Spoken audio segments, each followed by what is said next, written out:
The word I received was unity, which proved very difficult for me. There is a portion of my family that is not unified right now, much to my sadness. My parents spent years doing an amazing job of hiding their growing dementia. And the true extent of their disability wasn't clear until the start of the pandemic.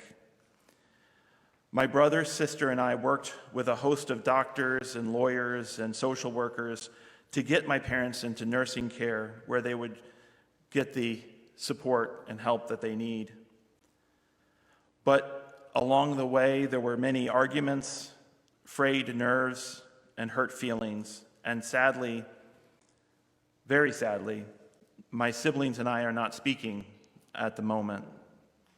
And I'm not sure how the relationships can be healed. So unity was a tough word. My family struggles seem to mirror some of what's going on in society at large. We face a seemingly endless series of crises, threats to our environment, threats to our democracy, and threats to our health. And all of these threats require unified action, all of us working together, guided by what Lincoln called the better angels of our nature. But the stresses we face seem to be only pulling us farther and farther apart. And just like with my own family, it's hard to know what could possibly bring us together. Thinking about this, I turned to the words of the late Bishop Desmond Tutu, who wrote about the issue of unity in a book that he co-wrote with his daughter called Made for Goodness. And he wrote this: "Recognizing the truth about our goodness matters more now than ever. Our world is shrinking. Modern technology has brought people from the ends of the earth into our living rooms. Our communities have become less homogeneous. People of many cultures, races, religions, and ethnic backgrounds share our neighborhoods and meet on our streets. We can be halfway across the world in less time than it takes to drive halfway across many countries. In the past, conflicts could be contained in one country, one region, one continent.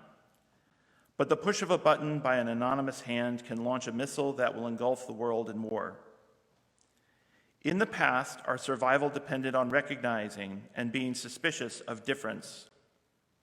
If people were in and of our group, we could assume good intent. If people were not in and of our group, we would be safest to assume evil intentions. Vestiges of that belief are retained in our behavior. Palestinians face Israelis across hopeless barriers of mistrust. Christians shout down Muslims without letting their voices be heard. And we argue endlessly about the efficacy of racial profiling in keeping our communities safe. What the catalog of fault lines illustrates is that the atomized, homogeneous groups that existed in the past are no longer the truth of our world. Our planet will not survive if we cling to the veritudes of the past. We must recognize that we are part of one group, one family, the human family. Our survival as a planet depends on it.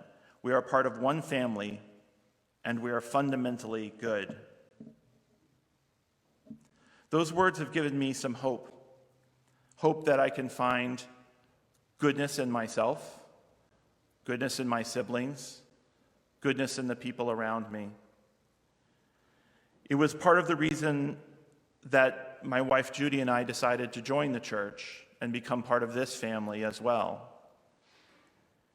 In this new year, I choose to look for the good that we all share and hope that the unity that comes from that comes from being children of God, will be the unity that I see in 2022. Thank you.